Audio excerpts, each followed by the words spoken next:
안녕하세요. 오늘의 선택입니다. 오늘은 인텔 12세대 엘더레이크에 대한 소식을 전해드리려고 합니다. 인텔 엘더레이크 노트북 12세대 모바일 예상되는 것. 2021년 12월 15일 울트라북 리뷰.com 안드레이 거베아의 기사. 12세대 인텔 엘더레이크 데스크톱 하드웨어가 이미 매장에서 판매되고 있으므로 플랫폼 및 모바일 공간에도 진출하기를 간절히 기다리고 있습니다. 여러 출처에서 2022년 초쯤 출시 날짜를 제한한 CES에서 가장 가능성이 높지만 다양한 노출 및 PC 플랫폼의 성능 테스트를 기반으로 엘더레이크 노트북 칩에서 일반적으로 기대할 수 있는 것에 대한 자료가 있습니다. 2021년 말에 지금이죠? 새 노트북을 구입해야 하는지 아니면 내년에 차세대 하드웨어를 기다려야 하는지 AMD 라이젠 6000 램브란트도 동시에 출시된다는 소문이 있습니다. 인텔 엘더레이크 플랫폼 사양. 타이거레이크 및 이전 모바일 플랫폼과 달리 엘더레이크는 인텔의 첫 번째 빅앤리틀 플랫폼으로 최근 몇 년 동안 스마트폰 및 태블릿에 일반적으로 사용되는 접근 방식이자 애플 M1 실리콘을 기반으로 구축된 최근 애플 제품에 구현된 것입니다. 간단히 말해서 빅, 리틀은 더 크고 더 높은 성능의 코어가 단일 프로세서에서 더 작고 더 효율적인 코어와 쌍을 이루는 것을 의미합니다. 빅코어는 요구되는 부하가 증가된 처리 능력을 필요로 할 때 실행되고 그렇지 않은 경우 휴면 상태로 유지됩니다. 동시에 리틀 코어는 항상 활성 상태이며 요구 사항에 따라 일상적인 요구 사항을 효율적으로 실행하거나 큰 코어의 부담스러운 변이를 돕습니다. 이론적으로 이 접근 방식은 AMD 라이젠 옵션과 비교하여 최근 인텔 플랫폼에 알려진 문제 중 하나인 효율성을 주로 해결하는 동시에 전반적인 성능을 지원하는 전력이 지속되도록 합니다.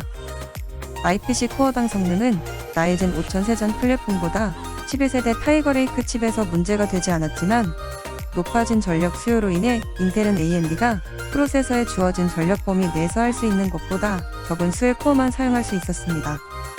따라서 타이거레이크 UCPU는 4코어 8스레드에서만 최고였으며 결과적으로 최대 8코어 16스레드 AMD에 비해 효율성이 떨어졌습니다.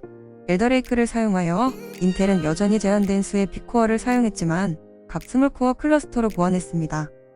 인텔은 현재 공식적으로 모바일 엘더레이크 명단을 공개하지 않았지만 준비 중인 제품 분류에 대한 정보는 있습니다. 유출된 로드맵을 보다 자세히 살펴보면 다음과 같습니다. 초소형 장치 및 태블릿을 위한 저전력 엘더레이크 M5에서 9W, 울트라북 및 휴대용 소형 노트북을 위한 중간 전력 엘더레이크 B 15에서 25W, 고성능 울트라 포터블 및 일반 소비자 노트북을 위한 주류 엘더레이크 B 35에서 45W, 매니아 엘더레이크 S 45 플러스 와트 고성능 노트북을 위한 제품입니다. 다양한 출처에서 우리가 지금까지 알고 있는 것을 기반으로 주류 엘더레이크 PH45 옵션에 대한 간략한 요약도 있습니다. 일부 정보는 소문과 누출을 기반으로 하지만 그 중에서 가장 신빙성 있는 자료를 토대로 했습니다. 빅코어는 P, 퍼포먼스로, 리틀코어는 E, 에피션시, 즉 효율성으로 표시됩니다. 이 하이브리드 디자인을 구성하는 P 및 E 코어에 대해 빠르게 살펴보겠습니다. 퍼포먼스 코어는 PC마크 또는 빅벤치와 같은 여러 워크로드 및 벤치마크의 측정을 담당합니다. 에피션시 코어를 사용하면 노트북에 플러그를 뽑은 상태에서 배터리를 효율적이고 저온으로 사용할 수 있지만 부하가 많은 경우 교체된 T코어의 성능 이상을 보완합니다. 따라서 IPC 및 기타 다양한 설계 업데이트의 개선으로 엘더레이크 프로세서는 일상적인 작업에서 에너지 소모에 대해 보다 분명한 향상과 함께 타이거레이크 칩에 비해 높은 단일 멀티코어 성능에 상당한 증가를 예상합니다.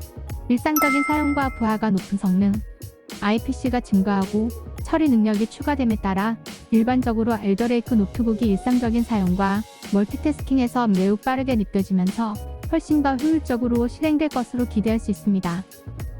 그러나 이전 2019, 2020 하드웨어 세대에 비해 일반 사용 시 성능 차이를 느낄 수 있을지는 의문입니다.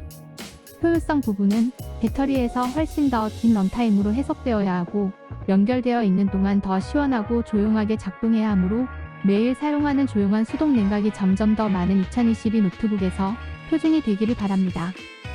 CPU 다중 스레드 테스트에서 상당한 성능 향상을 시사하지만 빅벤치 노출에 따르면 MSI G76 레이더 업그레이드 예정 제품에서 i9 12900HK 누출 점수, 단일 코어 1851점, 다중 코어 13256점으로 보았습니다.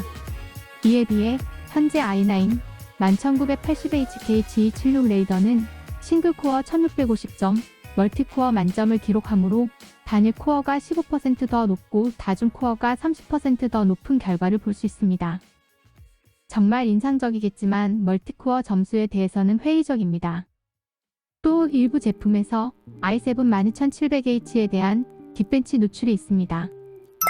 싱글코어 점수는 1350에서 1680점이고 멀티코어 점수는 약 1500점에서 11000점입니다. 그리고 i7 11800H는 싱글코어에서 약 1500에서 1550점, 멀티코어 약 8500에서 9500점을 기록합니다.